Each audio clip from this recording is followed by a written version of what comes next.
जनवरी 2021 के अव्यक्त मधुर महावाक्य। और आज के अव्यक्त मधुर महावाक्य अव्यक्त बाप दादा ने 14 अक्टूबर 1987 को सुनाए थे, जिसमें बाबा हम बच्चों से मिलन मनाने आए हैं, परंतु सर्व संबंधों का सुख भरा मिलन कैसे हो सकता है उसकी विधि बताने आए हैं। कैसे अमृत वेले से लेकर रात्रि सोने तक एक एक संबंध के स्मृति स्वरूप होकर उसका आनंद ले, उसका सुख अनुभव करें।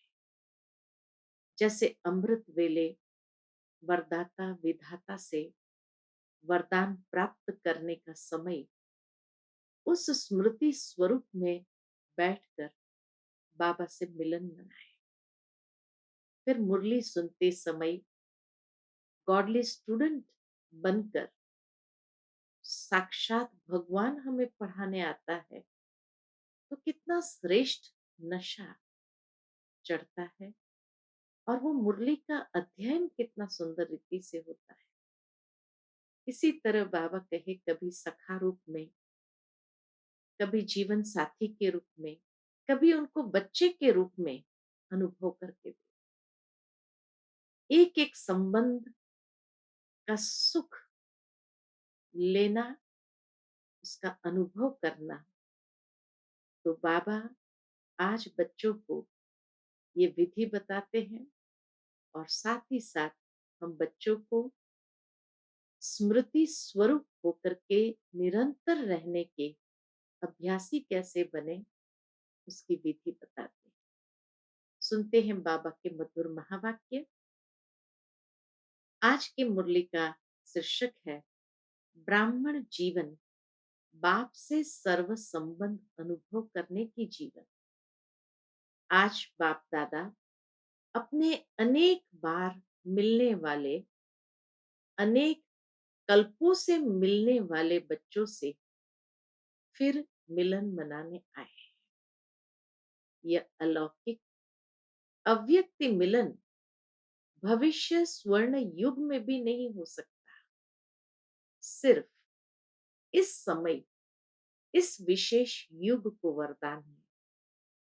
बाप और बच्चों के मिलने का, इसीलिए इस युग का नाम ही है संगम युग, अर्थात मिलन मनाने का युग।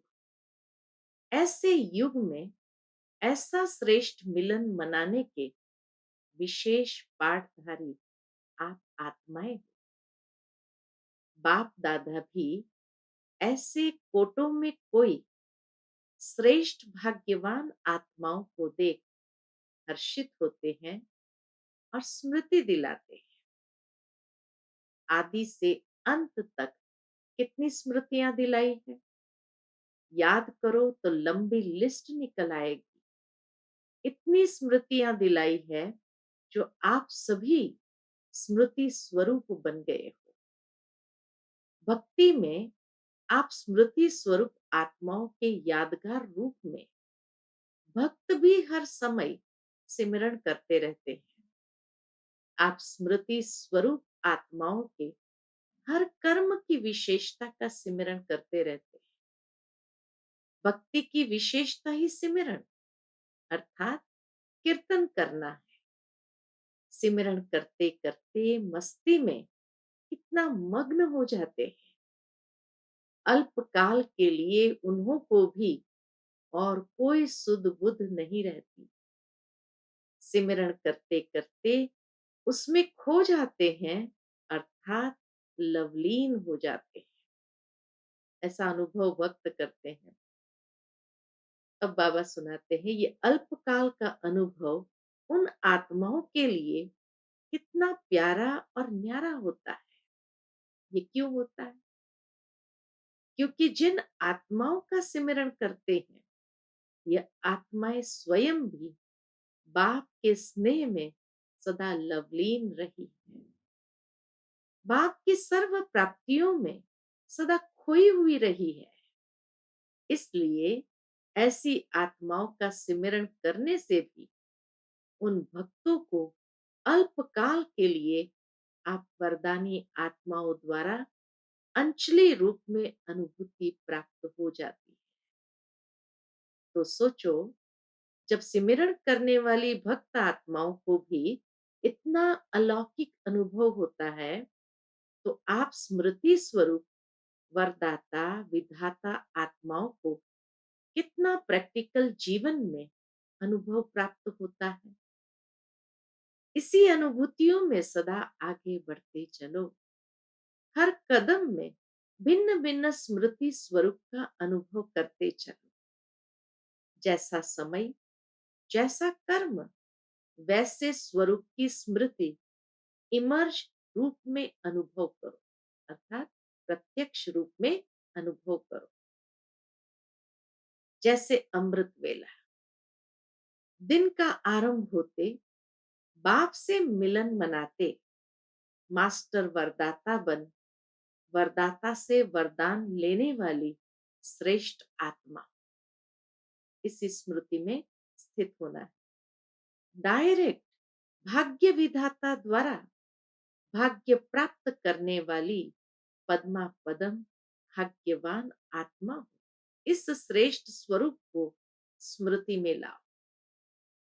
वरदानी समय है, वरदाता विधाता साथ में है। मास्टर वरदानी बन स्वयं भी संपन्न बन रहे हो और अन्य आत्माओं को भी वरदान दिलाने वाले वरदानी आत्मा। इसी स्मृति स्वरूप को इमर्ज करो।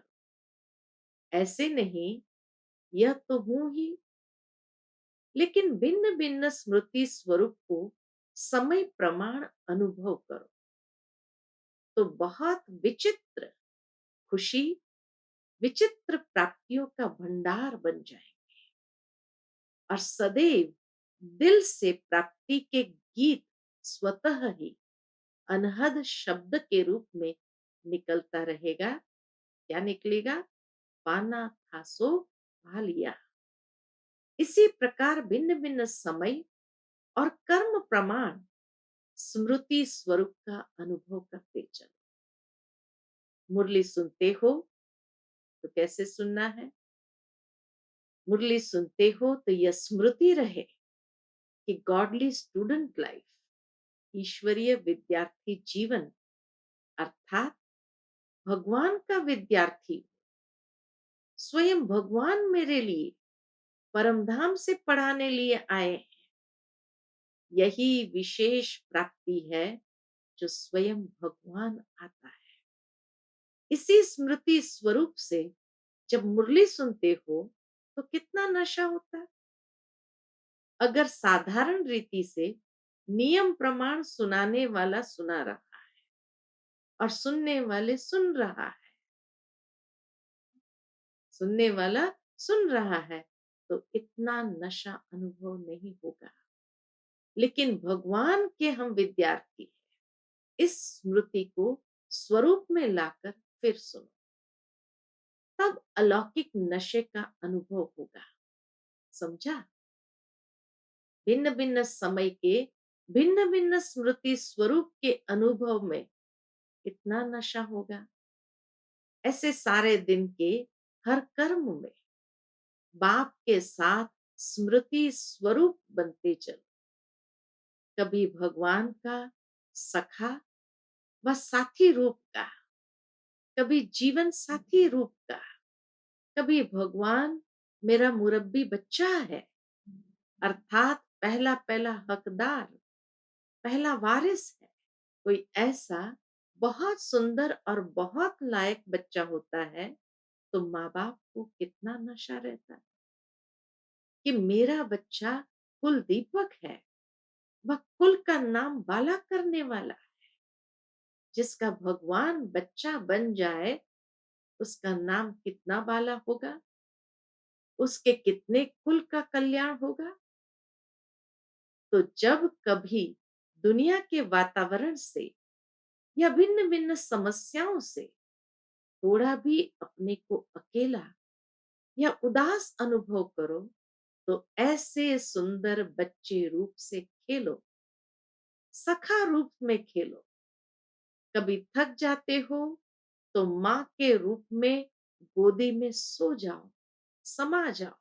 कभी दिल शिकस्त हो जाते हो तो सर्वशक्तिवान स्वरूप से, मास्टर सर्वशक्तिवान के स्मृति स्वरूप का अनुभव करो।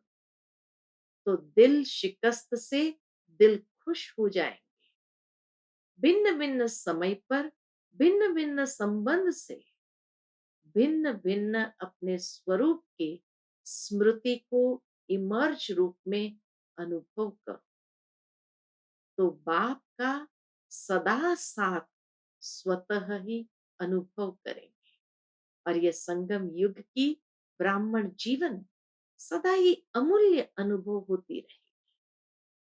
और बात कि इतने सर्व संबंध निभाने में इतने बिजी रहेंगे, जो माया को आने की भी फुर्सत नहीं मिलेगी। जैसे लौकिक बड़ी प्रवृत्ति वाले सदैव यही कहते हैं। क्या कहते? कि प्रवृत्ति को संभालने में इतने बिजी रहते हैं, जो और कोई बात याद ही नहीं रहती है, क्योंकि बहुत बड़ी प्रवृत्ति है। तो आप ब्राह्मण आत्माओं की प्रभु से प्रीत निभाने की प्रवृत्ति कितनी बड़ी है। आपकी प्रभु प्रीत की प्रवृत्ति सोते हुए भी चलती है। अगर योग निद्रा में हो तो आपकी निद्रा नहीं, लेकिन योग निद्रा है। नींद में भी प्रभु मिलन मना सकते हो। योग का अर्थ ही है मिलन। योग निद्रा अर्थात अशरीरीपन की स्थिति की अनुभूति। तो यह भी प्रभु प्रीत है ना। तो आप जैसे बड़े से बड़ी प्रवृत्ति किसकी भी नहीं। एक सेकंड भी आपको फुर्सत नहीं, क्योंकि भक्ति में भक्त के रूप में भी गीत गाते रहते थे कि बहुत दिनों के बाद प्रभु आप मिले हो। तो गिन गिन के हिसाब पूरा लेंगे। तो एक एक सेकंड का हिसाब लेने वाले हो ना। सारे कल्प के मिलन का हिसाब इस छोटे से एक जन्म में पूरा करते हो। 5,000 वर्ष के हिसाब से ये छोटा सा जन्म कुछ दिनों के हिसाब में हुआ ना। तो थोड़े से दिनों में इतना लंबे समय का हिसाब पूरा करना है। इसलिए कहते हैं श्वासों श्वास सिमरो। भक्त सिमरण करते हैं, आप स्मृति स्वरूप बनते हो। तो आपको सेकंड भी फुर्सत है। कितनी बड़ी प्रवृत्ति है। इसी प्रवृत्ति के आगे वह छोटी सी प्रवृत्ति आकर्षित नहीं करेगी, और सहज स्वतः ही देह सहित देह के संबंध और देह के पदार्थ व प्राप्तियों से नष्टो मोहा स्मृति स्वरूप हो जाएंगे। यही लास्ट पेपर माला के नंबरवार मणके बनाएगा।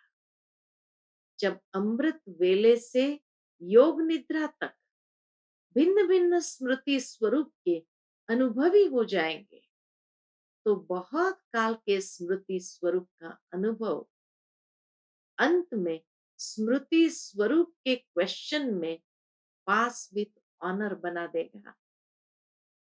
बहुत रमणीक जीवन का अनुभव करेंगे, क्योंकि जीवन में हर एक मनुष्य आत्मा की पसंदी वैरायटी हो। यही चाहते हो बाबा के, यही चाहते हैं कि वैरायटी अनुभव करें, एक जैसा नहीं, नवीनता चाहते हैं। तो यह सारे दिन में भिन्न भिन्न संबंध भिन्न भिन्न स्वरूप की वैरायटी अनुभव करो। जैसे दुनिया में कहते हैं ना, बाप तो चाहिए ही, लेकिन बाप के साथ अगर जीवन साथी का अनुभव न हो तो भी जीवन अधूरी समझते हैं। बच्चा न हो तो भी अधूरी जीवन समझते, हर संबंध को ही संपन्न जीवन समझते। तो यह ब्राह्मण जीवन भगवान से सर्व संबंध अनुभव करने वाली संपन्न जीवन, एक भी संबंध की कमी नहीं करना। एक संबंध भी भगवान से कम होगा तो कोई ना कोई आत्मा उस संबंध से अपनी तरफ खींच लेगी। बाबा कहे जैसे कई बच्चे कभी कभी कहते हैं, बाप के रूप में तो है ही, लेकिन सखा व सखी अथवा मित्र का तो छोटा सा रूप है ना, उसके लिए तो आत्माएं चाहिए, क्योंकि बाप तो बड़ा है ना।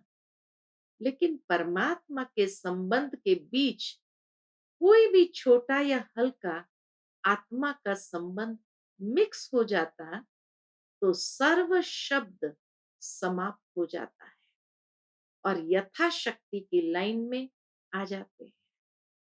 ब्राह्मणों की भाषा में हर बात में सर्व शब्द आता है। जहां सर्व है वहां ही संपन्नता है। अगर दो कला भी कम हो गई तो दूसरी माला के मणके बन जाते हैं।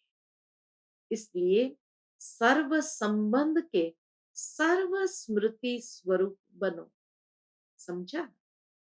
जब भगवान खुद सर्व संबंध का अनुभव कराने की ऑफर कर रहा है तो आफरीन लेनी चाहिए ना। ऐसी गोल्डन ऑफर सिवाय भगवान के और इस समय के न कभी और कोई कर सकता। कोई बाप भी बने और बच्चा भी बने, ये हो सकता है? ये एक की ही महिमा है, एक की ही महानता है। इसलिए सर्व संबंध से स्मृति स्वरूप बनना है। इसमें मजा है ना। ब्राह्मण जीवन किस लिए है? मजे में व मौज में रहने के लिए। तो यह अलौकिक मौज मनाओ, मजे के जीवन अनुभव करो। अच्छा, आज दिल्ली दरबार वाले, राज्य दरबार वाले हो या दरबार में सिर्फ देखने वाले हो, दरबार में राज्य करने वाले और देखने वाले दोनों ही बैठते हैं। आप सब कौन हो? दिल्ली की दो विशेषताएं, एक दिल्ली दिलाराम की दिल है, एक दिल्ली दिलाराम की दिल है, दूसरा गद्दी का स्थान है। दिल है तो दिल में कौन रहेगा? दिलाराम तो दहली निवासी, अर्थात दिल में सदा दिलाराम को रखने वाले। ऐसे अनुभवी आत्माएं और अभी से स्वराज्य अधिकारी, सो भविष्य में विश्व राज्य अधिकारी। दिल में जब दिलाराम है तो राज्य अधिकारी अभी है और सदा रहेंगे। तो सदा अपनी जीवन में देखो, ये दोनों विशेषताएं हैं, दिल में दिलाराम और फिर अधिकारी भी। ऐसे गोल्डन चांस, गोल्डन से भी डायमंड चांस लेने वाले कितने भाग्यवान हो। अच्छा, अभी तो बेहद सेवा का बहुत अच्छा साधन मिला है, चाहे देश में चाहे विदेश में। जैसे नाम है वैसे ही सुंदर कार्य है। नाम सुन करके ही सभी को उमंग आ रहा है। सर्व के स्नेह सहयोग से सुखमय संसार, यह तो लंबा कार्य है, 1 वर्ष से भी अधिक है। उस समय प्रोजेक्ट चला था, सर्व के सहयोग से सुखमय संसार। तो बाबा कहे ये तो लंबा कार्य है, 1 वर्ष से भी अधिक है। तो जैसे कार्य का नाम सुनते ही सभी को उमंग आता है, ऐसे ही कार्य भी उमंग से करेंगे। जैसे सुंदर नाम सुनकर खुश हो रहे हैं, वैसे कार्य होते सदा खुश हो जाएंगे। यह भी सुना है ना, प्रत्यक्षता का पर्दा हिलने का अथवा पर्दा खुलने का आधार बना है और बनता रहेगा। सर्व के सहयोगी, जैसा कार्य का नाम है वैसे ही स्वरूप बन सहज कार्य करते रहेंगे, तो मेहनत निमित्त मात्र और सफलता पदम गुना अनुभव करते रहेंगे। ऐसे अनुभव करेंगे जैसे कि करावनहार निमित्त बनाए करा रहा है। मैं कर रहा नहीं, मैं कर रहा हूं ये नहीं, लेकिन करावनहार निमित्त बनाए करा रहा है। इससे सहयोगी नहीं बने। मैं कर रहा हूं, इससे बाबा के सहयोगी नहीं बनेंगे। करावनहार करा रहा है, चलाने वाला कार्य को चला रहा है। जैसे आप सभी को जगदम्बा का स्लोगन याद है, हुक्मी हुक्म चला रहा है। यही स्लोगन सदा स्मृति स्वरूप में लाते सफलता को प्राप्त होते रहेंगे। बाकी चारों ओर उमंग उत्साह अच्छा है। जहां उमंग उत्साह है वहां सफलता स्वयं समीप आकर गले की माला बन जाती है। यह विशाल कार्य अनेक आत्माओं को सहयोगी बनाए समीप लाएगा, क्योंकि प्रत्यक्षता का पर्दा खुलने के बाद इस विशाल स्टेज पर हर वर्ग वाला पाठधारी स्टेज पर प्रत्यक्ष होना चाहिए। हर वर्ग का अर्थ ही है विश्व की सर्व आत्माओं के वैरायटी वृक्ष का संगठन रूप। कोई भी वर्ग रह न जाए जो उल्हना दे कि हमें तो संदेश नहीं मिला, इसलिए नेता से लेकर झुग्गी झुपड़ी तक वर्ग है। पढ़े हुए सबसे टॉप साइंसदान और फिर जो अनपढ़े हैं उन्हों को भी यह ज्ञान की नॉलेज देना, यह भी सेवा है। तो सभी वर्ग अर्थात विश्व की हर आत्मा को संदेश पहुंचाना कितना बड़ा कार्य है। यह कोई कह नहीं सकता कि हमको तो सेवा का चांस नहीं मिलता। चाहे कोई बीमार है तो बीमार बीमार की सेवा करो। हॉस्पिटल में कई बेड्स लगे हैं तो अड़ोस पड़ोस वाले बीमार व्यक्ति की सेवा करो। अनपढ़ अनपढ़ों की सेवा करो। जो भी कर सकते वह चांस है।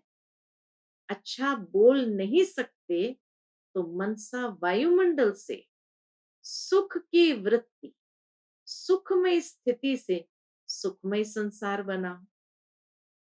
कोई भी बहाना नहीं दे सकता कि मैं नहीं कर सकता, समय नहीं। उठते बैठते 10-10 मिनट सेवा करो। उंगली तो देंगे ना। कहाँ नहीं जा सकते हो, तबीयत ठीक नहीं है तो घर बैठे करो, लेकिन सहयोगी बनना जरूर है। तब सर्व का सहयोग मिलेगा। अच्छा, उमंग उत्साह देख बाप दादा भी खुश होते हैं। सभी के मन में लगन है कि अब प्रत्यक्षता का पर्दा खोल के दिखाएं। आरंभ तो हुआ है ना, तो फिर सहज होता जाएगा। विदेश वाले बच्चों के प्लान्स भी बाप दादा तक पहुंचते रहते हैं। स्वयं भी उमंग में है और सर्व का सहयोग भी उमंग उत्साह से मिलता रहता है। उमंग को उमंग, उत्साह को उत्साह मिलता है। यह भी मिलन हो रहा है। तो खूब धूमधाम से इस कार्य को आगे बढ़ाओ। जो भी उमंग उत्साह से बनाया है और भी बाप के सर्व ब्राह्मणों के सहयोग से, शुभ कामनाओं, शुभ भावनाओं से और भी आगे बढ़ता रहेगा। अच्छा, चारों ओर के सदा याद और सेवा के उमंग उत्साह वाले श्रेष्ठ आत्माओं को, सदा हर कर्म में स्मृति स्वरूप की अनुभूति करने वाले अनुभवी आत्माओं को, सदा हर कर्म में बाप के सर्व संबंध का अनुभव करने वाले श्रेष्ठ आत्माओं को, सदा ब्राह्मण जीवन के मजे के जीवन बिताने वाले महान आत्माओं को बाप दादा का अति स्नेह संपन्न याद प्यार स्वीकार हो। हम सब रूहानी बच्चों की रूहानी माता पिता बाप दादा को याद प्यार, गुड मॉर्निंग और नमस्ते नमस्ते। शुक्रिया बाबा, शुक्रिया। आज का बाबा का मधुर वरदान है, संगम युग पर एक का 100 गुना प्रत्यक्ष फल प्राप्त करने वाले पद्मा पदम भाग्यशाली भव। संगम युग पर एक का 100 गुना प्रत्यक्ष फल प्राप्त करने वाले पद्मा पदम भाग्यशाली भव। संगम युग ही एक का 100 गुना प्रत्यक्ष फल देने वाला है। सिर्फ एक बार संकल्प किया कि मैं बाप का हूं, मैं मास्टर सर्वशक्तिमान हूं, तो माया जीत बनने का, विजयी बनने के नशे का अनुभव होता है। श्रेष्ठ संकल्प करना यही है बीज, और उसका सबसे बड़ा फल है जो स्वयं परमात्मा बाप भी साकार रूप में मिलने आते हैं। इस फल में सब फल आ जाते हैं। श्रेष्ठ संकल्प करना यही है बीज, और उसका सबसे बड़ा फल है जो स्वयं परमात्मा बाप भी साकार मनुष्य रूप में मिलने आता। इस फल में सब फल आ जाते हैं। आज का स्लोगन है, सच्चे ब्राह्मण वह है जिनकी सूरत और सीरत से प्यूरिटी की पर्सनालिटी व रॉयल्टी का अनुभव हो। सच्चे ब्राह्मण वह है जिसकी सूरत और सीरत से प्यूरिटी की पर्सनालिटी व रॉयल्टी का अनुभव हो। अच्छा, Om Shanti. To watch Peace of Mind channel videos on YouTube, subscribe us on youtube.com/tvpeaceofmind. Just a click for a peaceful life.